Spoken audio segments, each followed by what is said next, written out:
Soberano és, maravilhoso, Deus excelso. Essa canção nos eleva mesmo a uma adoração ao Senhor, vendo atributos do Senhor. E como é bom cantar canções que de fato nós podemos cantar na certeza que são exaltações ao Senhor, que nós não temos dúvida que a teologia da letra será recebida pelo Senhor, porque canções que falam de seus atributos, da verdade a respeito do nosso Deus maravilhoso. Quero convidar você para nós refletirmos em Filipenses capítulo 8.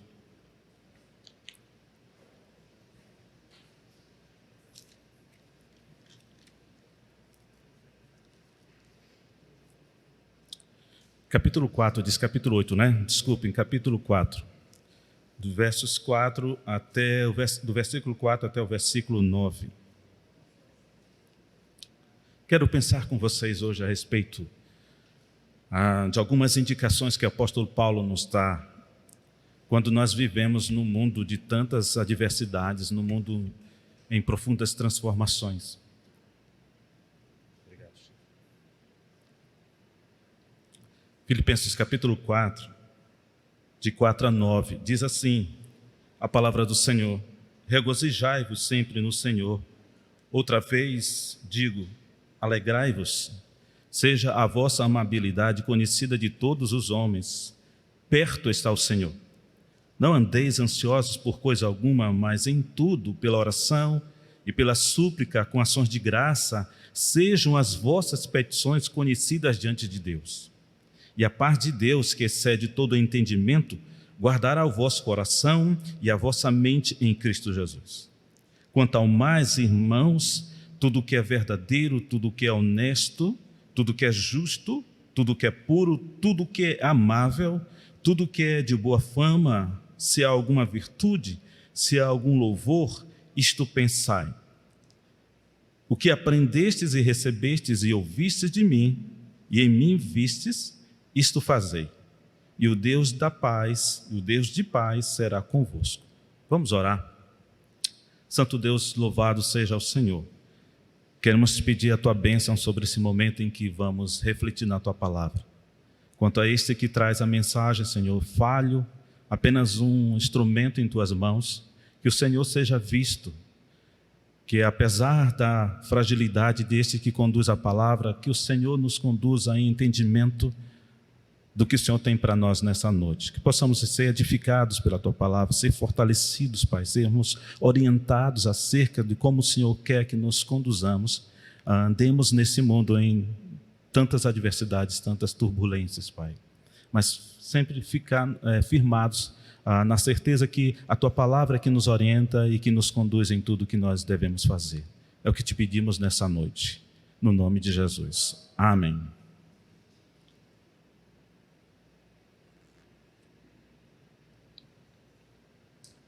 Meus irmãos, quando Paulo escreve esta carta a esses irmãos que residem neste lugar, lá no início da igreja, lá no primeiro século, era um mundo que também estava começando a ter muitas mudanças, um mundo também em transformações. O próprio evangelho já simbolizava esta transformação, já nos mostrava aspectos que iriam mexer com o mundo.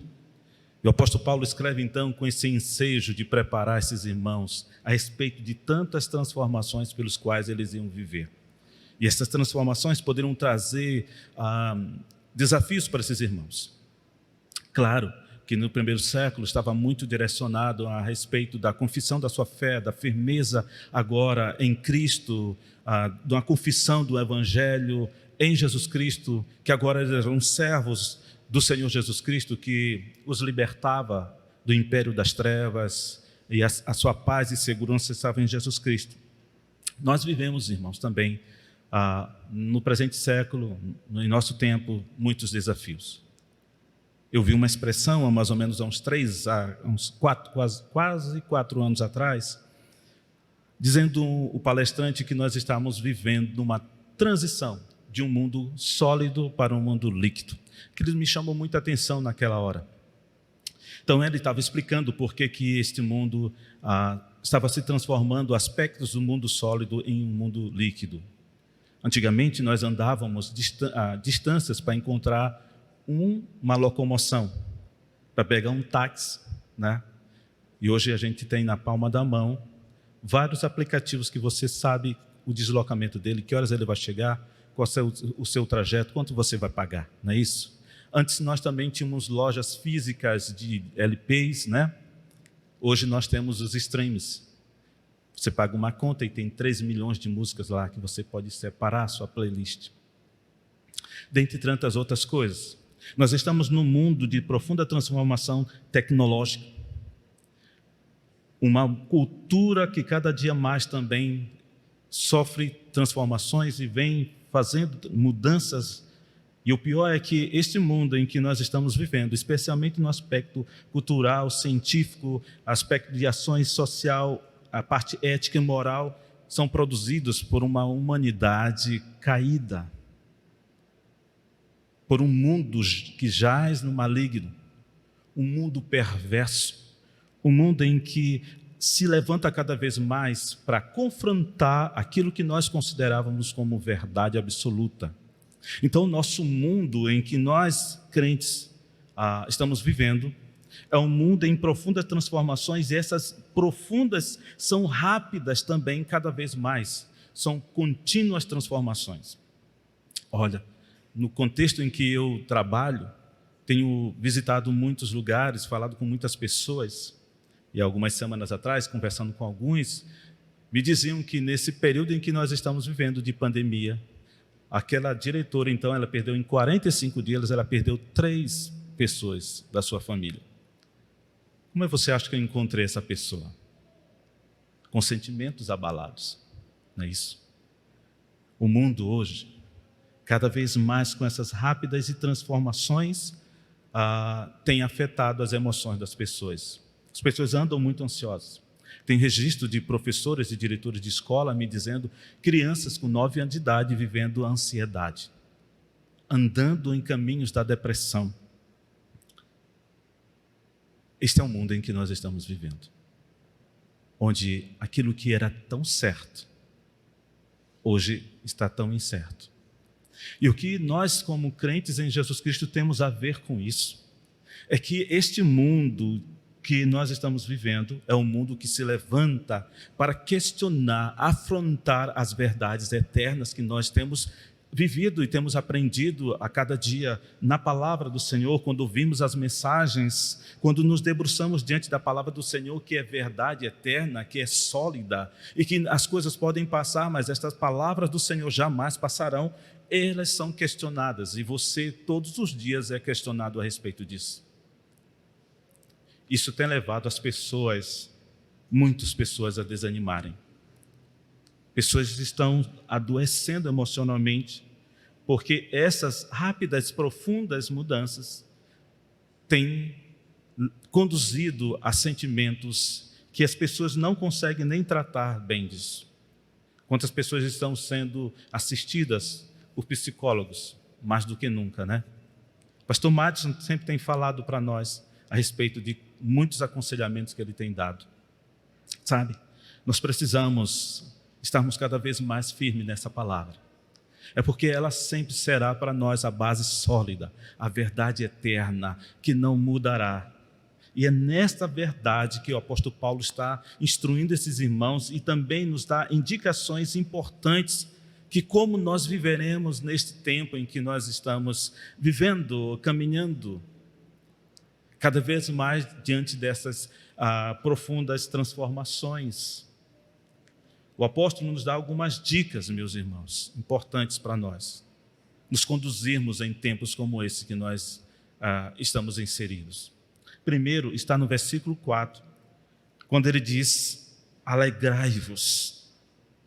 Na minha versão está, regozijai-vos sempre no Senhor.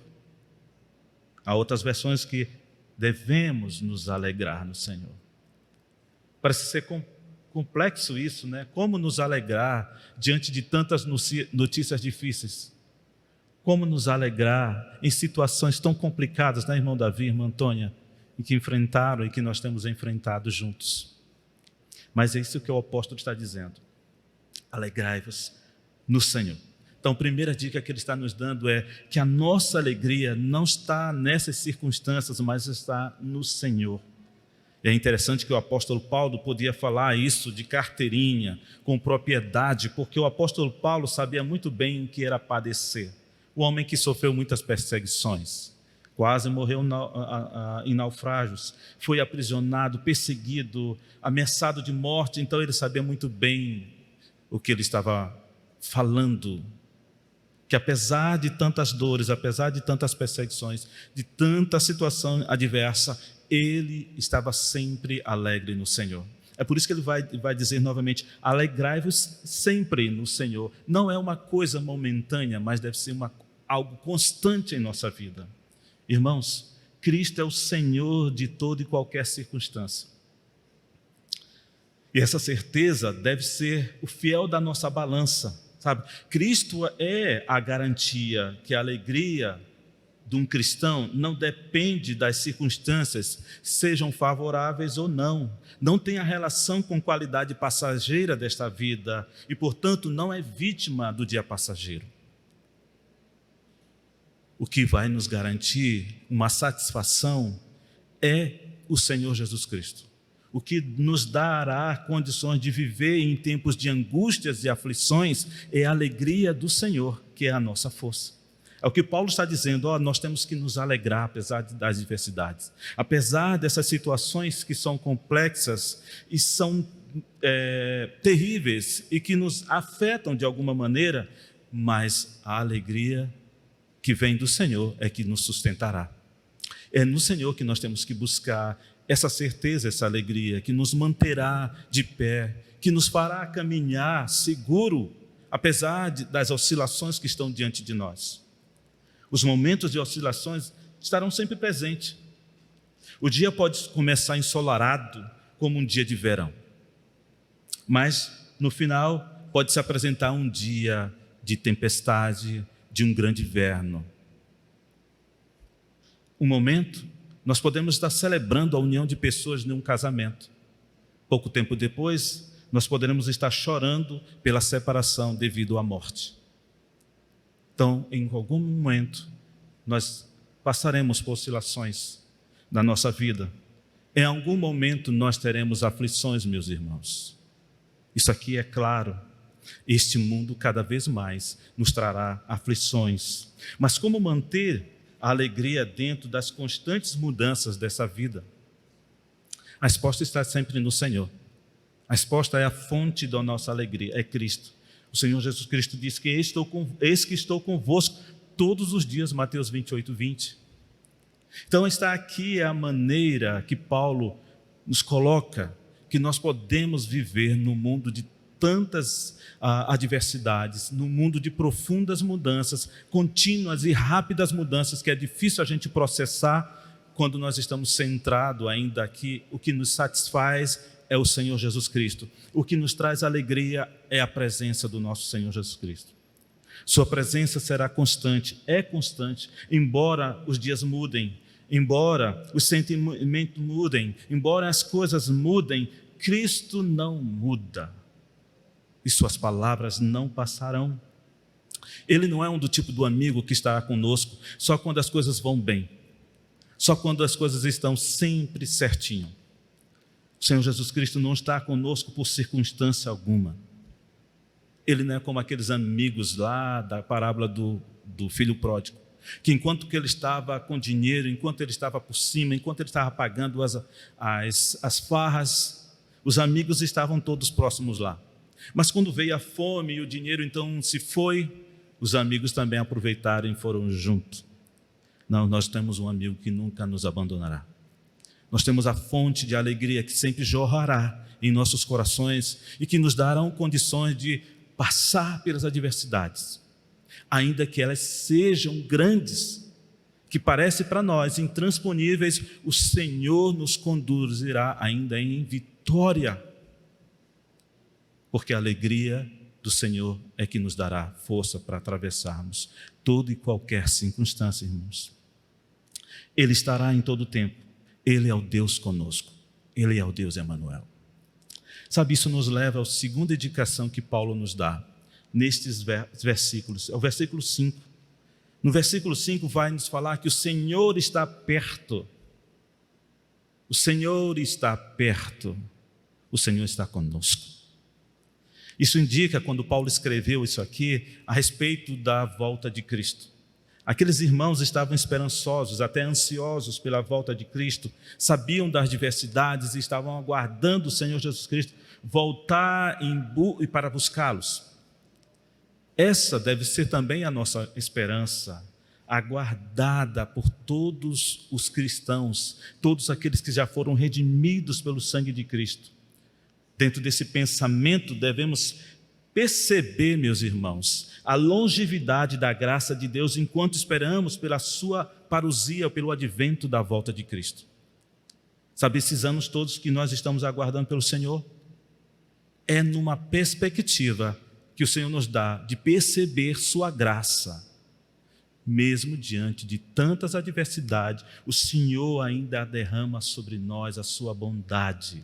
E é nessa condição que nós conseguimos perceber o quanto o Senhor é bom, o quanto a sua graça nos alcançou e nós estamos firmes e conseguimos nos sustentar neste pensamento que o Senhor virá nos buscar. Então, é justamente diante desse quadro de tanta diversidade que está presente aos nossos dias, nós podemos ver, meus irmãos, lampejos da graça de Deus que nós veremos no dia eternal. Nós estamos vendo aspectos da graça de Cristo. Mas quando nós nos encontrarmos com Ele naquele dia maravilhoso, nós teremos a profunda e total entendimento do que é a graça do Senhor Jesus Cristo. Nós estamos só vendo resquícios da graça de Cristo.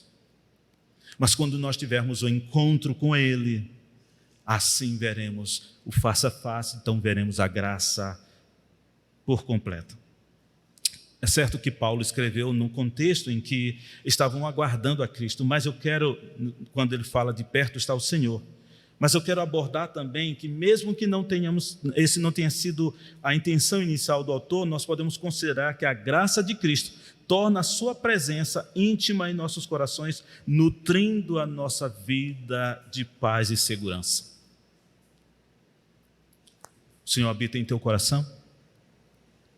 Então, teu coração é para sentir paz e segurança no Senhor. Não é para termos medo. Não é para nós vivermos ansiosos. Não era para nós vivermos tensos. Mas era para nós vivermos uma paz que excede o nosso entendimento. Éramos para nós termos a profunda e certa segurança do Senhor. Não éramos para nós andarmos oscilando, mas éramos para andar firmes, confiantes. Porque o Senhor habita em nós. Porque perto está o Senhor que nos garante isso. Em João 14,16 ele diz que Ele prometeu um consolador para nós. E nós temos esse consolador conosco.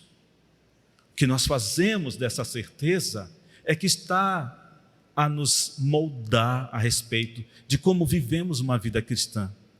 Nós temos um perfeito consolador a nos assistir todos os dias, mas nós muitas vezes esquecemos que temos o Consolador conosco.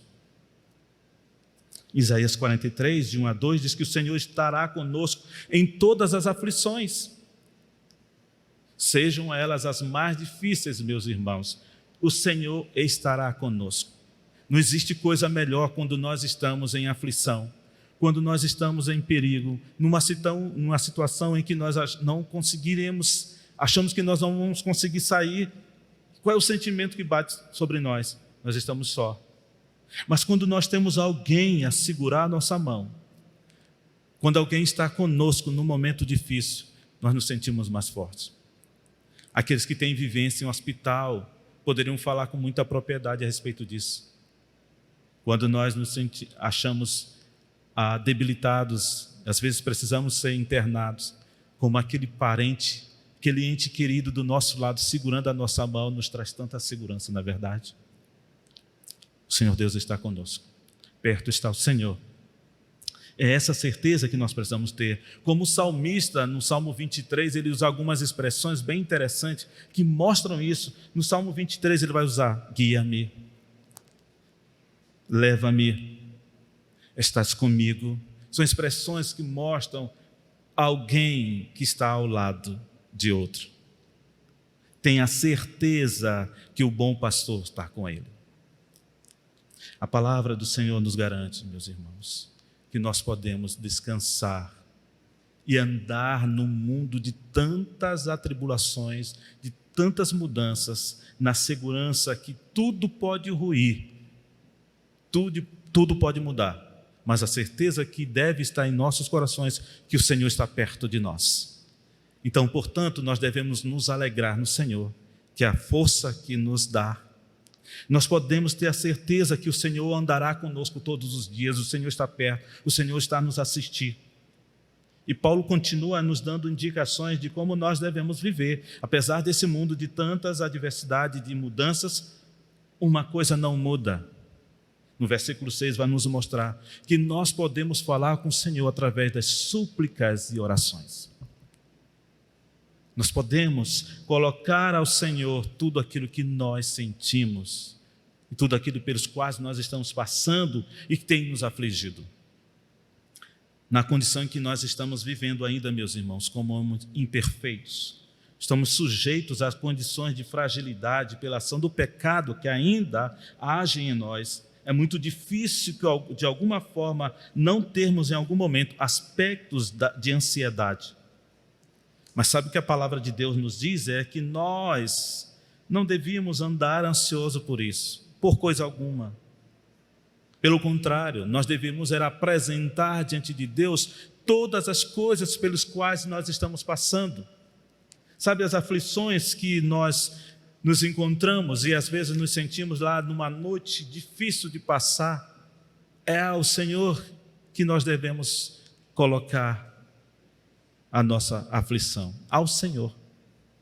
Mas muitas vezes nós primeiro queremos ligar para todos os médicos, falar com todos os amigos a respeito das aflições, e esquecemos que nós temos o Senhor que está a nos assistir. A oração constante, contínua, serve para salvaguardar contra toda e qualquer ansiedade. É a oração. Timothy Keller, no seu livro sobre a oração, ele fala que enquanto nós falamos com o Senhor, enquanto nós nos apresentamos do Senhor, ou apresentamos ao Senhor as nossas dificuldades, o que vai em nosso coração, o Senhor realinha todo o nosso pensamento a respeito da pessoa do Senhor Jesus Cristo. É nessa comunicação, é nessa comunhão que se faz pela oração, que o Senhor Deus vai reorientando as nossas emoções. É o Senhor que vai ali nos moldando num molde, numa forma em que nós nos moldamos à vontade do Senhor. E é dessa forma que nós vamos entendendo cada vez mais pela comunhão com o Senhor, pela oração, que nós entendemos que a vontade de Deus vai ser feita, se estabelecer para nós. E essa vontade será perfeita, será boa, será agradável para nós. Quando nós apresentamos em súplicas e oração, isto quer nos dizer que tem que haver uma atitude de esperar em Deus.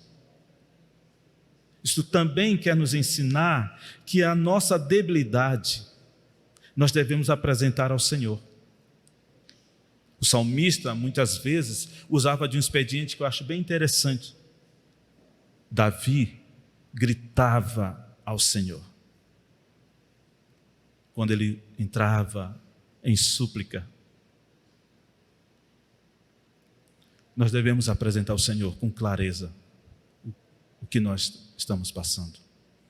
Muitas vezes nós estamos cheio de dedos para falar com o Senhor, cheio de formalidade. Mas o que Paulo está nos falando é que nós devemos entrar na presença do Senhor em súplica, em oração. Sabe, Deus atenderá as nossas orações. É nessa certeza que nós, todas as terças-feiras, nos reunimos. Se não fosse isso, não faria sentido algum nos reunirmos. Não faria sentido algum Paulo dizer: entra em súplica, em oração, diante do quadro em que você passa. Isso requer, meus irmãos, confiança. Isso requer a certeza e esperança em Cristo. Muitas coisas podem nos perturbar, mas temos que ter a certeza que a vontade de Deus é que nós tenhamos vida abundante. A vontade de Deus é boa, e Ele quer isso para nós. Deus visa o nosso bem. É isso, nessa certeza, meus irmãos, é que nós temos que nos sustentar. É nessa certeza que a alegria do Senhor é que vai nos fortalecer, que o Senhor está perto e que eu posso suplicar a Ele, onde nós nos conduziremos no mundo de tanta dificuldade. Paulo continua a nos dar ainda a dica, e é no versículo 8 que Paulo nos dá uma indicação bem interessante. O que alimenta a tua mente? Com que nós estamos alimentando a nossa mente? O apóstolo Paulo, em Romanos capítulo 12, ele vai dizer que nós não devemos nos conformar com este mundo, com este século, com esta situação, mas devemos ser transformados pela renovação da nossa mente, para que nós possamos experimentar a vontade de Deus. Então, a vontade de Deus, ela é boa, ela é perfeita, ela é agradável. E neste conselho de Paulo, que ele nos ensina que os conhecimentos das verdades expostas em sua palavra nos conduzirá a pensar e desejar as coisas que são lá do alto. Desejar a vontade de Deus. Desejar pensar nas coisas que agradam a Deus. Tudo que é verdadeiro, que é puro, que é amável, que é de boa fama, que há louvor, que há virtude. É isso que nossa mente precisa estar cheia, precisa estar impregnada. Meus irmãos, quando a gente tem uma mente cheia da palavra de Deus, nós temos menos de nós mesmos. Nós teremos menos das nossas próprias vontades. Portanto, aquilo que nos conduziria ao pecado, ao erro, às coisas indesejáveis, elas não produzirão mais efeito, porque nós substituímos por coisas que são agradáveis, são boas, são perfeitas. Por isso que o apóstolo Paulo vai dizer: então pense nessas coisas, pense no que é verdadeiro, tudo que é respeitável, que é justo, que é puro, que é amável, que é de boa fama, se louvor há, se há virtude. Isso é que devemos pensar. É isso que deve alimentar o nosso coração, a nossa mente. Sabe por quê? Porque no versículo 7 Paulo vai dizer: Deus guardará o coração e a vossa mente dessa forma.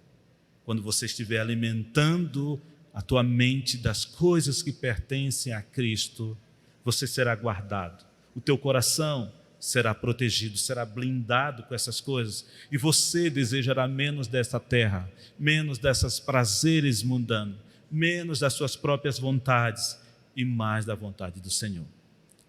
Dessa forma, meus irmãos, que nós podemos nos conduzir ilesos diante de situações tão complexas nos quais nós estamos vendo, nessas transformações todas em que nós estamos inseridos. E para fechar, Paulo, com muita sabedoria, diz: isso fazei. Depois de ele expor essas dicas todas, depois de ele dizer tudo que nós devemos fazer, ou como nós devemos fazer, ele diz: agora praticar isso, fazei, né? Uma vida reta vem de uma mente pura. Se o pensar for puro, a vida também será pura. Contudo, se a tua mente for uma fonte a jorrar a corrupção do pecado, todo o teu ser procederá também em pecado. A vida cristã é uma vida em prática. Tudo que aprendemos da palavra de Deus, nós devemos praticar. Não devemos ser só meros ouvintes, mas devemos ser praticantes da palavra do Senhor. O que também aprendestes e recebestes e ouvistes e vistes em mim, isto praticai. Isso nós podemos traduzir também. Assim, todo aquele cuja vida se manifesta a verdade. irá desfrutar experiências das virtudes que vêm de Cristo. Então, não adianta só nós ouvirmos da palavra. Não adiantará só ouvir as virtudes do reino. Não adiantará só dar ouvido a uma pregação, se o que entra em tua mente, tu não quiseres também praticar. A palavra de Deus nos confronta, meus irmãos, a termos uma vida prática, não só apenas meros espectadores, mas sermos pessoas que vivem e vivenciam a palavra de Deus. É dessa forma, meus irmãos, que nós iremos nos conduzir em tempos de tanta mudança. Só com a mente pura, com alegria em nossos corações, porque o Senhor está perto de nós, é que nós não nos deixaremos confrontar quando as verdades que eram sólidas e continuam sólidas sejam confrontados por uma cultura que luta ferrenhamente para nos dizer que aquilo que é eterno não existe mais. É diante de um mundo, uma cultura perversa como essa que nós estamos vivendo, querendo desfazer tudo aquilo que nós já aprendemos como palavra eterna do Senhor, onde os valores eternos, a vida ética cristã, aspecto emocional, aspecto social, tudo isso está em confronto continuamente quando você está vivendo sua vida no dia a dia. E como você vai rebater tudo isso? Vivendo uma vida cristã que glorifique a Deus, praticando as verdades do reino, vivendo de verdade os ensinos da palavra do Senhor. Irmãos, para concluir, nós sempre teremos aflições, porém Deus da paz guardará as nossas mentes e os nossos corações. E assim, buscando em Cristo como fonte da nossa alegria, certo que o Senhor está conosco, certo que o Senhor está perto, que o Senhor ouvirá as nossas orações, pois Ele mesmo é quem guarda as nossas mentes. E assim a nossa vida seja uma vida de prática diária de tudo o que aprendemos na sua palavra.